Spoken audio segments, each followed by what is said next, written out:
bahwa ketika urusan itu berkaitan dengan hati, sakit hati, dikhianati, ditelikung,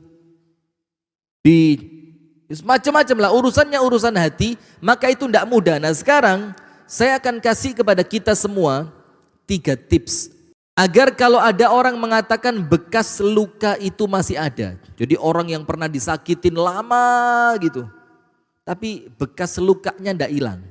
Ada di antara kita ini yang ketika memaafkan tidak tulus, sehingga luka itu tidak bisa bekasnya hilang dari hatinya. Nah maka sekarang ada 3 tips dari Al-Quran, dari As-Sunnah.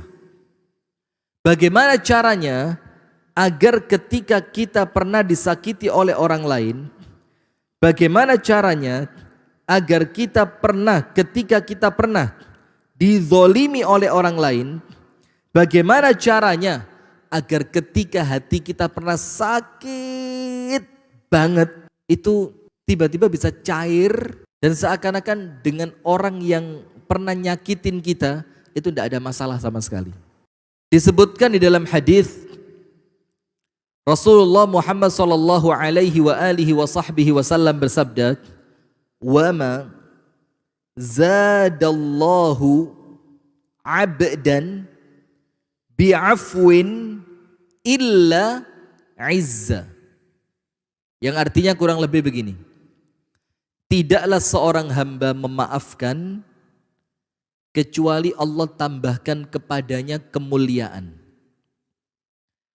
Artinya semakin Anda memaafkan, semakin Anda mulia.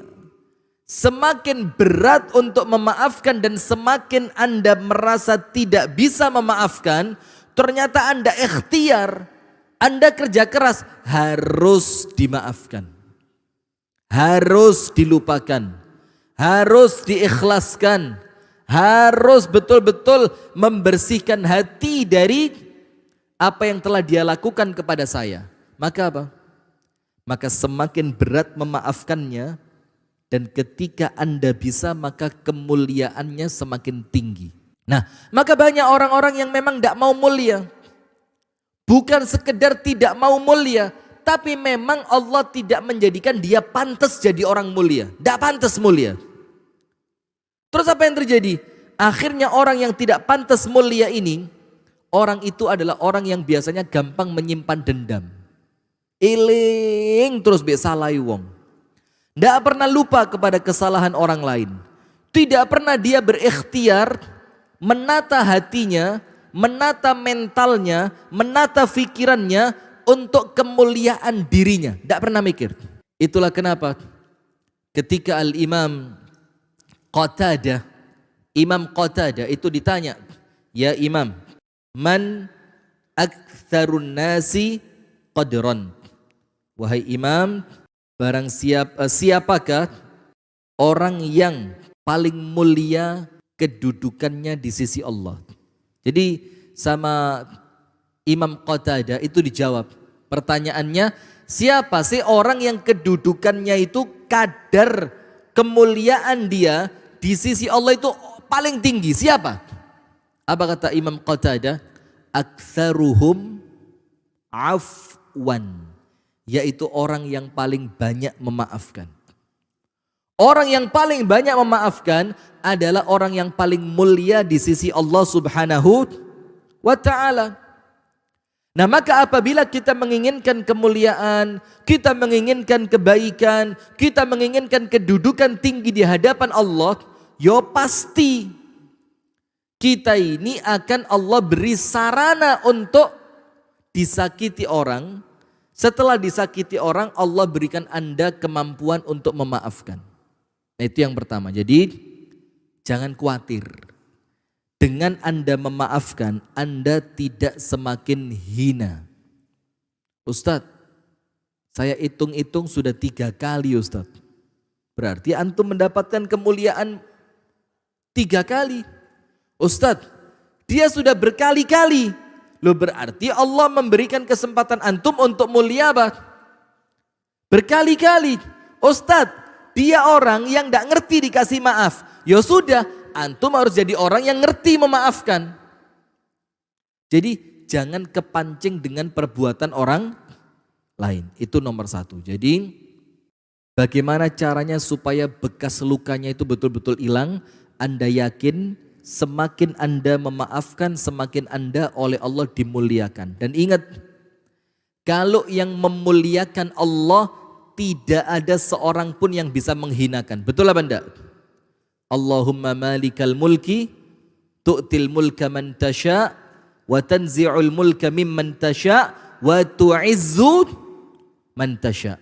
Allah akan muliakan siapapun yang Allah kehendaki, dan siapapun yang dimuliakan oleh Allah maka dia tidak akan pernah hina selamanya di mata manusia maupun di mata Allah Subhanahu wa ta'ala. Nomor 2, bagaimana caranya untuk menghilangkan bekas luka yang masih ada? Perhatikan, kita ini kan semuanya punya dosa. Kita ini kan semuanya punya kesalahan. Kita ini manusia yang tidak pernah luput dari kekhilafan. Bahkan sekuat-kuatnya kita menahan diri, tetap nanti ada waktunya bagaimana kelepasan. Kadang-kadang salah ucap, salah respon, salah sikap, yang tidak menjamin orang lain tidak sakit hati. Boleh jadi dengan sesuatu yang tidak kita sengaja, ngomongnya tidak sengaja, ngomongnya itu kelepasan, tapi apa? Tapi bisa jadi itu menyakiti orang lain. Tak kasih contoh. Anda tahu turunnya surah Abasa? Abasa wa tawalla an ja'ahul a'ma wa ma yudrika la'allahu yazzakka aw yadzakkaru fatanfa'ahu dzikra. Siapa Abasa wa tawalla itu siapa? Nabi besar Muhammad sallallahu alaihi wasallam. An ja'ahul a'ma, datang seorang buta kepadanya. Siapa orang buta itu? Abdullah bin Ummi Maktum, muadzinnya Rasulullah kan. Ketika beliau datang di hadapan Rasulullah, itu ada pembesar-pembesar kafir Quraisy. Yang Rasulullah kepingin kalau pembesar kafir Quraisy ini masuk Islam, kalau mereka-mereka ini masuk Islam, maka anak buahnya pasti masuk Islam.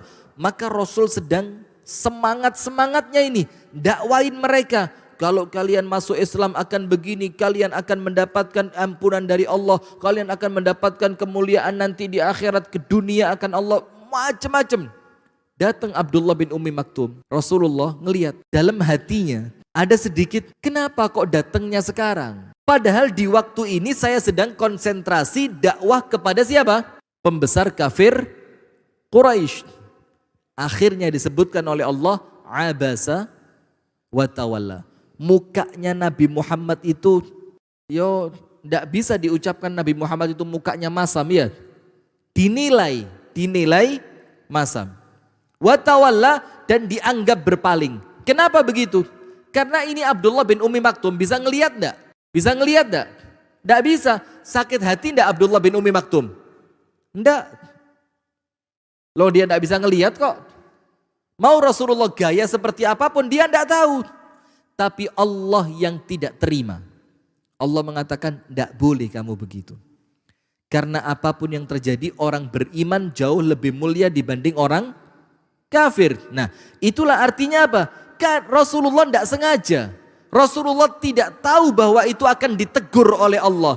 Tapi ternyata perbuatan itu bisa melukai hati orang lain. Nah, maka kita pun sama. Kita ini sak kuat-kuatnya ngempet, sak mampu-mampunya menahan diri, tetap namanya manusia itu pasti ada apa? Kelepasan. Nah, maka cara kedua untuk menghilangkan bekas luka yang masih ada, ketika kita tahu dosa kita ini banyak, maka kita tentu perlu mendapatkan ampunan dari Allah. Kita perlu dosa dan salah kita itu oleh Allah diberikan ampunan. Maka bagaimana caranya? Dengan memaafkan orang lain. Sekarang perhatikan, kesalahan kita kepada orang lain dibanding kesalahannya orang lain kepada kita, itu tidak sebanding. Kita jauh lebih banyak salah dibanding dia kepada kita. Betul apa enggak? Kalau kesalahannya kita, sama si fulan salah, sama si alan salah, sama dia salah, dia, wakeh salah. Sementara orang yang nyakitin kita cuma satu. Artinya banyaknya dosa kita itu, kita perlu dari banyaknya dosa ini tetap mendapatkan ampunan dari Allah. Maka bagaimana? Satu orang yang Allah kirim untuk salah sama kita, satu orang yang Allah kirim untuk menyakiti kita, satu orang yang Allah kirim untuk melukai hati kita, itu sarana untuk dosa kita kepada banyak orang sama Allah diampuni. Al jaza'u min jinsil amali.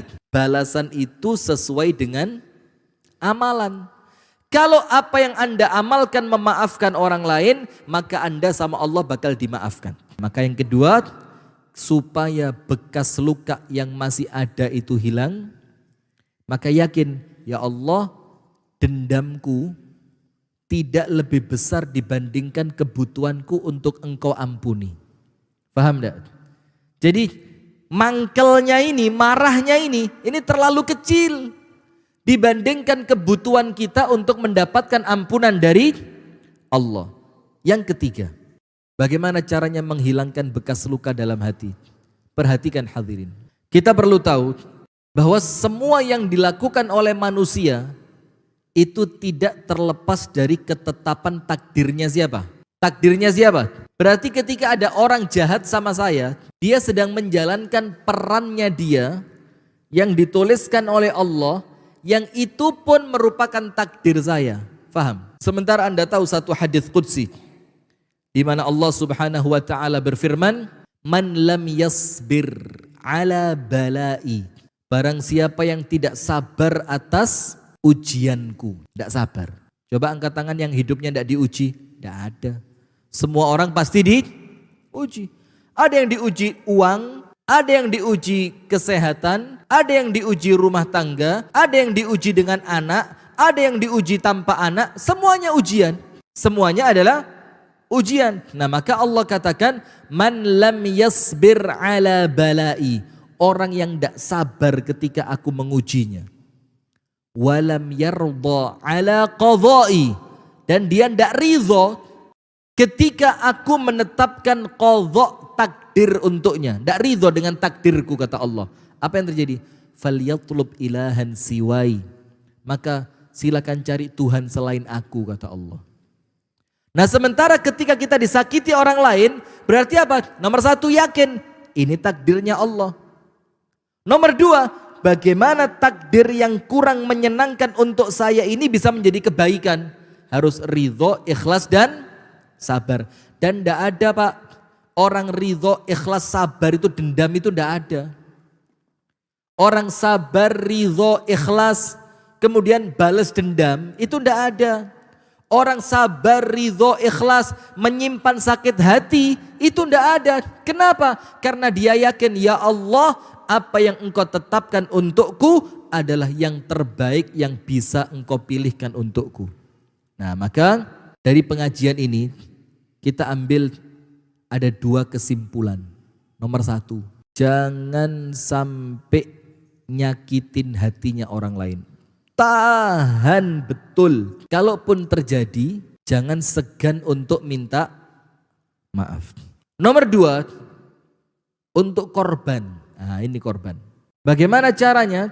Maka nomor satu, dengan Anda disakiti orang lain, itu peluang untuk Anda mendapatkan kemuliaan ketika Anda mampu memaafkan.